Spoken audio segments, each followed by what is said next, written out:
Good afternoon, everybody. I've been called to a traumatic incident here. This is young Billy. Billy apparently was lifting a car on this jack here, and the jack has flicked out from underneath the car because the car wasn't supported properly, and hit him in the right femur, and that's what being called to is extreme right leg pain, mid femur. So as we come in, my partner and I come in. First thing we're doing is making sure we've got the right PPE on. I've got gloves on, I've got a helmet in case it's in a bit of an industrial area. I've got my PPE on, I've got my vest on if needed, gloves, and basically just making sure my PPE is top notch. I'm also assessing the scene when I come in to make sure there's no dangers for my partner, myself, or the patient. Basically PSP, patient, paramedic, scene, and then patient. So that's my order of hierarchy. So I've come in, I've assessed the scene, I've made sure, I've talked to the workshop manager, he's shut everything down, there's no work going on, all the workers that don't need to be here have moved away, all the power's been turned off to the machine, so it's safe for us now to approach the patient. While I'm approaching the patient, I'm assessing the scene.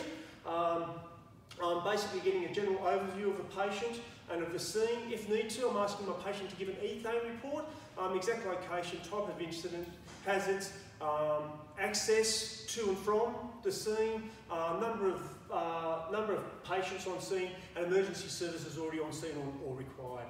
I've done that now. We're moving into the scene, and the first thing I'm going to do is say, "Hello mate, how are you?" And he's replied, "Oh, my leg's really sore." He's watched as I've walked in, he's actually turned his head to watch me walk in. Sorry, there we go, mate. He's actually looked over at me to walk in so I can assess his, without even touching him, and just a quick GCS of A. He's alert, he's looked at me, I've spoken to him, he's replied to me. We know that he's got an airway, so we've moved on to that. The next thing I'm going to do is get a little bit closer. We're going to assess his spine and any major blood loss. Now there's no blood loss, there's a bit of swelling in the right leg around mid-femur, but there's no examination that I can tell. So at this stage I'm happy that there's no massive blood loss. He's complaining, he says it's only his leg that hurts at the moment. There was no impact on his head, his neck or anything like that. He sat straight down, he was hit by this, hit this and slid down that. So no impact to his neck or anything. I'm not worried about a C-spine. So I've seen him now. I'm going to move on to I've done airway, but at this point with his airway, if I needed any adjuncts or any suction, that's what I'd be looking at. But we don't need any of that because we know he's got a GCS of 15, and we know he's got an airway.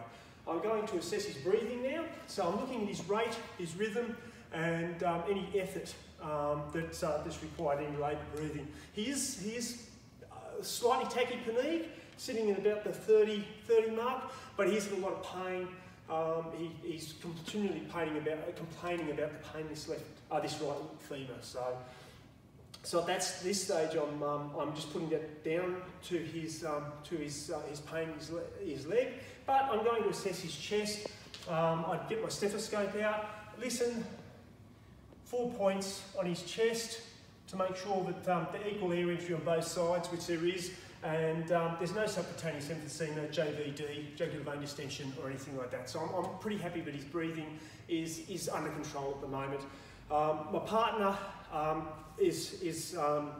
at the moment is just puts now a pulse oximetry on, so we get a rough idea, and he's sitting at 98% on room air. So we're happy with that. I might, while I'm listening, while I've got my stethoscope out, I might even listen, mid-clavicular line, 5th intercostal space, and just have a listen to the apex beat there of his heart, and there's no muffled heart sounds or anything, so we're not worried about a tamponade or anything like that. So I've done airway, I've done breathing, and now moving on to circulation. So I'm just looking at the patient, looking at his hands, his general pallor or colour, and he's quite pink, well perfused. He's talking to me quite well. I might just have a quick feel of his pulse. He's got a good distal radial pulse, bit tachycardic, which is to be understood with the pain, but everything else is okay. His circulation is fine at this stage. So that's my rapid trauma survey done now. Now for my partner, if I was concerned about extrication, I would have done that as I walked in, had a look for egress and egress from the scene. Or if now I'm thinking, are we going to need to get a helicopter, extra resources? Is the patient trapped? What's going on with the patient, as in moving him out of here?